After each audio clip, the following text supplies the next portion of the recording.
Hello সবাইকে, আসসালামু আলাইকুম। আজকে আমরা যে বইটা নিয়ে আলাপ করব সেটা হলো দেবীপ্রসাদ চট্টোপাধ্যায়ের লেখা যে যুগে মায়েরা বড়। তো মাতৃতান্ত্রিক সমাজ নিয়ে এই বইটিতে লেখক দেখিয়েছেন যে প্রাচীনকাল থেকেই সমাজ ছিল মাতৃতান্ত্রিক এবং বর্তমানে খাসিয়াদের সাথে প্রাচীনকালের তুলনা করে খুব সুন্দর একটা চিত্র তিনি ফুটিয়ে তুলেছেন। এবং বইটি একটি গবেষণাধর্মী বই, সেটা তার বইয়ের প্রথম কয়েকটি পৃষ্ঠা উল্টালেই বোঝা যায়। কারণ বইয়ের প্রথম দিকের কয়েকটি পৃষ্ঠাতে লেখক আর পুরুষতান্ত্রিক সমাজ এবং মাতৃতান্ত্রিক সমাজের যে আহ, উত্তরাধিকার ব্যবস্থা সেটা হচ্ছে তিনি চিত্রিত করেছেন। বইটি নিয়ে আজকে আমাদের ক্যাম্পাসের সাহিত্য আড্ডায় কথা বলার ইচ্ছা থাকলেও বিশেষ কারণবশত বলা হয়ে ওঠেনি।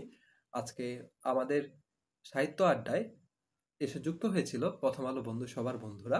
তো তারা তাদের যে বিষয় বিলাসী, আমরা সেই বিলাসী গল্প নিয়েই আলাপ করেছি। তো এই বইটা নিয়ে আলাপ আমি আপনাদের সাথে করতে এলাম রাতের বেলায়। আমি সাধারণত রাতে ভিডিও শুট করি না। তো চলুন আমরা হচ্ছে অন স্ক্রিনেই কথা বলি বরাবরের মতো। পুরুষ প্রধান সমাজ এবং নারী প্রধান সমাজ। তো আমরা যেটা আলাপ করছিলাম যে আগের সমাজ ছিল নারীতান্ত্রিক এবং পুরুষরা মূলত পশুপালনের ব্যাপারটা দেখত এবং নারীরাই হচ্ছে চাষাবাদ করত। তো সেই বিষয়টাই এই বইয়ের মূল বিষয়। তো চলুন বইয়ে ঢোকা যাক। সে যুগে মায়েরা বড়, দেবীপ্রসাদ চট্টোপাধ্যায়। এবং বরাবরের মতোই প্রথমে আমাদের বিশ্ববিদ্যালয়ে সিল দেওয়া আছে বইটিতে। এবং যেটা বলছিলাম যে আরেকটা ধ্রুবয়সের প্রচ্ছদ। তো এই বইটি উৎসর্গ করা হয়েছে একজন নারীকে। এখানে আমরা দেখতে পাচ্ছি সিন্ধু সভ্যতায় নারী মূর্তির যে ব্যাপারগুলো। তারপর যেটা আমরা শুরুতে বলছিলাম যে উত্তরাধিকারের যে পরিচয় বা বংশ পরিচয়ের যে গ্রাফগুলো সেটা এখানে দেওয়া আছে। আপনারা দেখতে পাচ্ছেন খাঁটি মাতৃপ্রধান সমাজের উত্তরাধিকার, যে এখানে মায়ের সম্পত্তি মেয়েরা পাবে, এবং মাতৃপ্রধান সমাজ থেকে পিতৃপ্রধান সমাজের দিকে যাওয়ার একটা মাঝামাঝি অবস্থা আছে। তারপর মাতৃপ্রধান সমাজটা হচ্ছে যেভাবে ভেঙে গেল যে শ্বশুরের সম্পত্তি হচ্ছে জামাই পাবে, অর্থাৎ তার কন্যার স্বামী পাবে। তো এখানে লাস্ট একটা ফিগার আছে যে কৃষি আবিষ্কারের পর তারপর হচ্ছে তারা বুনন শিল্প, যে কাপড় চোপড় তৈরি করা, সেটাও তারা আবিষ্কার করেছিল। তো এখানে একটা আজব ঘড়ির হিসাব দেওয়া আছে যে সব কিছু দুনিয়া শুরু থেকে এখন পর্যন্ত মোট 12 ঘন্টার হিসাব করে একটা দেখিয়েছেন যে 2,24,000 বা 40,000 বছরকে তিনি 12 ঘন্টার সাথে তুলনা করেছেন। এবং মাত্র 40 সেকেন্ড আগে হচ্ছে পলাশির ঘটনা। তো বিষয়টা শুরুতেই পড়তে গিয়ে আমার বেশ ইন্টারেস্টিং লেগেছে এখানে। তারপর কৃষি আবিষ্কারের ফলে কি হলো, এখন এই যে মূল বিষয় যে কৃষি কার আবিষ্কার করা, পুরুষের না মেয়েদের। তো এখানে লেখক বিস্তারিত লিখে দেখিয়েছেন যে আমাদের মেয়েরাই কৃষি আবিষ্কার করেছে। তো আগে মানুষজন ছন্ন ছাড়া জীবনযাপন করত। তারপর তারা নারীদের একটা দায়িত্ব থাকে যে শিশু পালন, আর ছেলেরা হচ্ছে শিকার করে সংসারপাতি করত।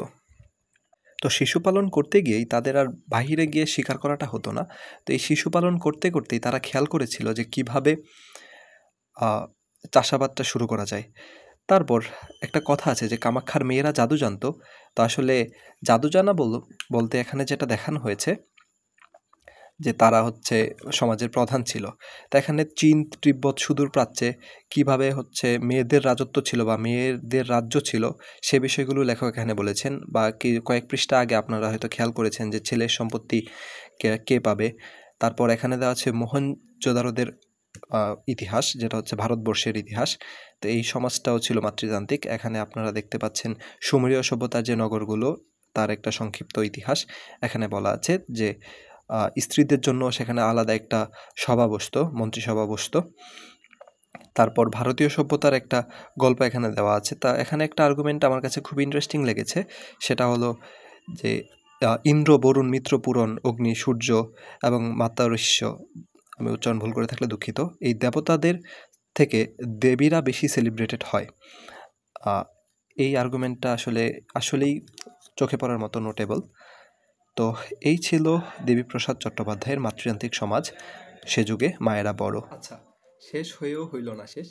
তো এই বইটি নিয়ে আসলে অনেক বিস্তারিত আলাপ করার সুযোগ আছে, আমি হয়তো ভিডিওটাতে গুছিয়ে বলতে পারিনি।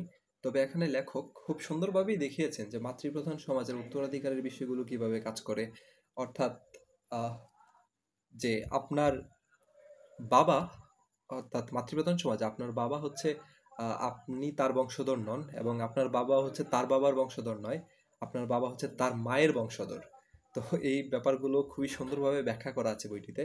এবং তারপরে যে মাতৃপ্রধান সমাজ থেকে পুরুষতান্ত্রিক সমাজ বা মাতৃতান্ত্রিক সমাজ থেকে পুরুষতান্ত্রিক সমাজে উত্তরণের যে ধাপ, তো সেই পথে উম মাঝখানে কিছু মধ্যবর্তী বা অন্তর্বর্তীকালীন পর্যায়ে আছে, যে হচ্ছে ছেলের বদলে ভাগ্নে কিভাবে সম্পত্তির উত্তরাধিকার পায়, সেটা একটা আলোচ্য বিষয়।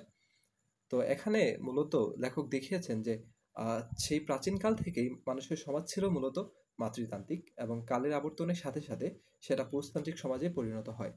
তো মাতৃতান্ত্রিক সমাজ ব্যবস্থায় কিভাবে আমাদের মেয়েরা কৃষি আবিষ্কার করেছে, লেখক সেটার উপরেই গুরুত্ব দিয়েছেন প্রথমত। দ্বিতীয়ত, কৃষি আবিষ্কারের ফলে আরো অনেকগুলো আবিষ্কারের পথ উন্মোচন হয়। যেরকম বসনের পরেই আসে বসন, অর্থাৎ যে কাপড়, লেখক এখানে বসন এবং ভূষণ বলেছেন। তো আমরা বইয়ে একটা ফিগারও দেখেছি, আলাদা আলাদা আলাদা একটা চিত্র ছিল এরকম, যে আমাদের মায়েরা বা আমাদের মেয়েরা হচ্ছে কাপড় তৈরি করছে বা সুতা কাটার যন্ত্র, এরকম কিছু একটা তৈরি করছে। তো আমরা যেটা নিয়ে বলতেছিলাম যে নারীদের একটা কাজ থাকে যেটা হচ্ছে শিশু পালন, তার করার জন্য তারা শিকারে যেতে পারতো না। তো তারা হচ্ছে প্রকৃতিকে অবজার্ভ করতে পেরেছে এবং প্রকৃতিকে নিবিড়ভাবে পর্যবেক্ষণের মধ্য দিয়ে কৃষি আবিষ্কার হয়েছে নারীদের হাত ধরে। তো এই কৃষি নারীদের হাত ধরে থাকলেও কৃষিটা মূলত নারীদের হাতে সীমাবদ্ধ থাকেনি। যখনই হচ্ছে হাল লাঙলের আবিষ্কার চলে এসেছে তখনই হচ্ছে কৃষি যে ব্যাপারটা সেটা নারীদের থেকে পুরুষদের উম, দিকে ধাবিত হয়েছে। তো তারপর শিকারের যে ব্যাপারটা আমরা বলতেছিলাম, তো আগে মানুষ হচ্ছে বনে বাধারে ঘুরে বেড়াতো। তো শিকারের ব্যাপারটাও পুরুষদের হাতে চলে গেছে কখন, যখন হচ্ছে বল্লম বা এই বর্ষা এই টাইপের যন্ত্রপাতিগুলো আবিষ্কার হয়েছে, তখন পুরুষরাই সেগুলো নিয়ে হচ্ছে শিকার করতে বের হয়েছে। তো এখানে আরেকটা বিষয় দেখিয়েছে যে কৃষি যদি নারীদের কাজ হয় তাহলে পশুপালনটা কে করতো। তো পশুপালনটা, পশু শিকার যেহেতু পুরুষদের কাজ, এবং পশু পালনটাও যে কিভাবে পুরুষালী কাজ বা পুরুষদের কাজ, সেটাও লেখক এখানে দেখিয়েছেন। তো মাতৃতান্ত্রিক সমাজ যে পূর্ববর্তী সময়ে এক্সিস্ট করতো, সেটা হয়তো আপনার ছেলে, আপনার সন্তান, আপনার ছোট ভাইকে আপনি বলে বোঝাতে পারবেন না। তো এই বইটা মাত্র 60 পেজের মতো, মোস্ট প্রবাবলি 56 পাতার একটা রিড, খুবই ছোট্ট একটা বই। আপনি চাইলে পড়তে পারেন, একটা নতুন দৃষ্টিভঙ্গি পাওয়া যাবে যে মাতৃতান্ত্রিক সমাজ সম্পর্কে। তো এই তো, অনেক কথা বলা যাবে, অনেক কথা হয়তো বলবো। তো আজকে ইচ্ছে করতেছিল যে না এই বইটা নিয়ে একটু কথা বলি, তাই হচ্ছে রাত্রেবেলায় দেরি না করে শুট করা। তো আমি একদম আনফিল্টার্ড এই ভিডিও হয়তো আপলোড দিব। দেখা যাক আমার ভিডিওর প্রোগ্রেস কত দূর পর্যন্ত যায়। ওকে, তা আজ এ পর্যন্তই। আসসালামু আলাইকুম সবাইকে।